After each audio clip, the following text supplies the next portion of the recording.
बांदीपुरा जिले में रह रही पाकिस्तानी महिला जाहिदा बेगम ने सरकार से गुहार लगाई है कि उन्हें कश्मीर में रहने दिया जाए। जाहिदा की शादी पूर्व आतंकी बशीर अहमद नज़ार से हुई है। वह साल 2010 में उमर अब्दुल्ला की पुनर्वास नीति के तहत कश्मीर लौटी थीं, जिसमें उन कश्मीरियों को वापस बुलाने की कोशिश की गई थी जो पहले सीमा पार हथियार प्रशिक्षण के लिए गए थे, लेकिन अब शांति का रास्ता अपनाना चाहते थे। पिछले 15 सालों से बांदीपुरा में रह रही जाहिदा ने यहाँ अपना घर बसाया, बच्चों को पाला पोसा और आधार कार्ड, राशन कार्ड और डोमिसाइल सर्टिफिकेट भी हासिल किए।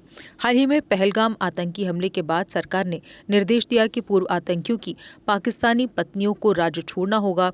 इस फैसले से उन परिवारों में डर का माहौल है।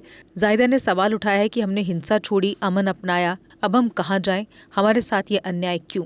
एक अन्य महिला अलीजा ने बताया कि उन्हें स्थानीय पुलिस द्वारा 29 अप्रैल से पहले घाटी छोड़ने का नोटिस दिया गया है। उन्होंने कहा कि मुझसे कहा जा रहा है कि अपनी 5 साल की बेटी को यहीं छोड़ दूं। एक माँ बिना अपने बच्चे के कैसे रह सकती है? महिलाओं ने सरकार से अपील की कि चूंकि वह पिछले 8 वर्षों से लोकतांत्रिक प्रक्रिया में हिस्सा लेती आ रही हैं, इसलिए उन्हें यहीं रहने दिया जाए। 3 साथ ले सकते हो, जो यहाँ की इसको यहाँ छोड़ो। मेरी छोटी बच्ची है, मैं इसको कहाँ छोड़ सकती हूँ यहाँ पे। दूसरा, मुझे 12 साल हो गए, मेरा हस्बैंड है, मैं कैसे छोड़ सकती हूँ? मैंने घर बनाया इधर। ये हुकूमत की पॉलिसी। गोंडपुरा से, रामपुरा से बोलती है। इसके पास नोटिस आया कि आप वापस जाओ। मेरे 3 बच्चे हैं, अब बोल रहे कि बेटी आप लेके जाओ वापस, बेटा यहाँ ही रखना। अब मेरी बेटियाँ भी रोती, मैं खुद भी रोती हूँ। अब मैं बोलती हूँ प्लीज़ मुझे माफ़ कर दो, मैं यहाँ की हम लोग यहाँ ही बैठेंगे, हम यहाँ ही ज़िंदगी ठीक है बसर करेंगे। जो मेरी बेटियाँ वो भी रोती हैं बार बार, मुझे पापा से खींच लो। तो यहाँ की पुलिस बोल रही है कि नोटिस डाला कि आपको 29 तारीख वापस जाना है।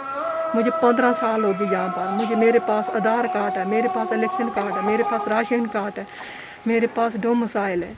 मैं यहाँ रहना चाहती हूँ, मैं वापस नहीं जाऊँगी। मैं बच्चे छोड़ कर नहीं जाऊँगी वापस।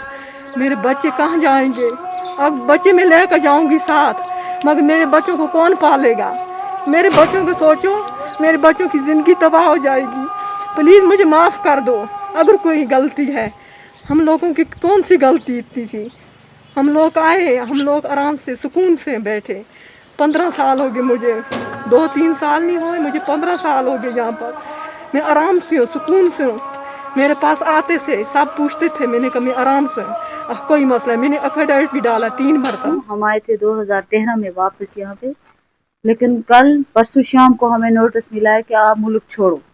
हम कहाँ जाएंगे? हमारे बच्चे हैं। और दूसरा ये बोल रहे हैं, सबसे बड़ी बात कि मेरी ये छोटी बेटी है 8-9 साल की, बोलते हैं इसको इधर छोड़ो, 2 बच्चों को ले जाओ। मैं कैसे बच्चों को यहाँ पे छोड़ूं?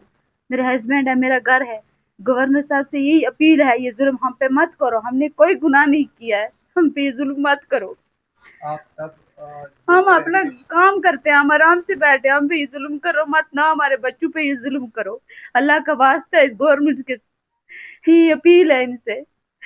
हमारे पास हर चीज है, आधार कार्ड है मेरे पास, इलेक्शन कार्ड है, डोमिसाइल है, राशन कार्ड पे मेरा नाम है, वोटिंग लिस्ट में भी मेरा नाम है, सब कुछ है मेरे पास। गवर्नमेंट की पॉलिसी, उमर अब्दुल्ला ने पॉलिसी बनाई थी, आप आ जाओ वापस, आपको 5 लाख देंगे और नौकरी भी देंगे।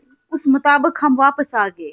हमें नहीं पता था, हमें नौकरी वोकरी कुछ नहीं चाहिए, ना इनके पैसे चाहिए, बस हमें आराम से यहाँ रहने दो अपने घरों में। बस इनसे ही अपील है गवर्नर साहब से, तो फिर हमें इधर ही रहने दो, उनसे यही अपील है। या तो फिर हमें मार दो, मार के हमें लाशें हमारी बॉर्डर से पार कर दो। हम पे जुल्म है, ये जुल्म है, यही अपील कर रही है, जुल्म हम पे मत करो। यहाँ हम बर्दाश्त नहीं कर सकते, अपने बच्चों को यहाँ नहीं छोड़ सकते। हम किसके सहारे छोड़ेंगे? मेरा कौन है यहाँ पे? जबरदस्त हम लोगों को मुसीबत पड़ गया, इस टाइम कहर पड़ गया हम लोगों के ऊपर। हम लोगों के लिए रेवोल्यूशन बनाई गई।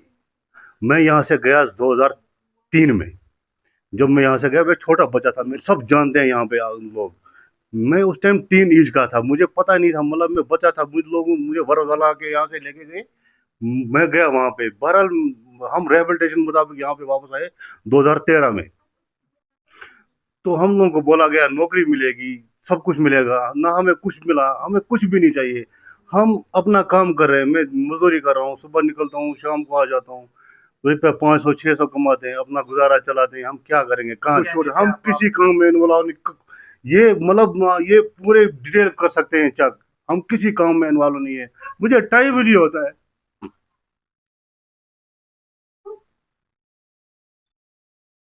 तो मैं उल्टे काम में क्यों पढ़ूं, मैं कोई और गहरा गहरा काम क्यों करूं, मैं बस मुझे यही मतलब दिमाग में होता है, मुझे दिन को 700 कमाना है, शाम को बच्चों को देना है, क्या करें।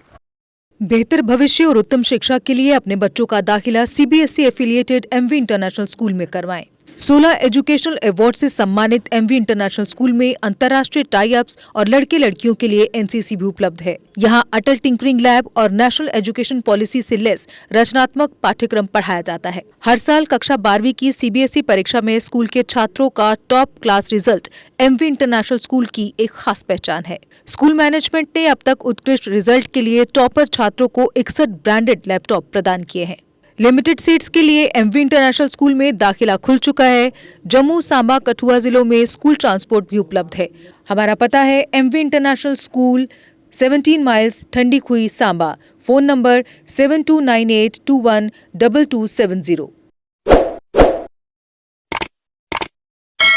जम्मू कश्मीर की खबरों के लिए जुड़े रहिए JK अपडेट के साथ।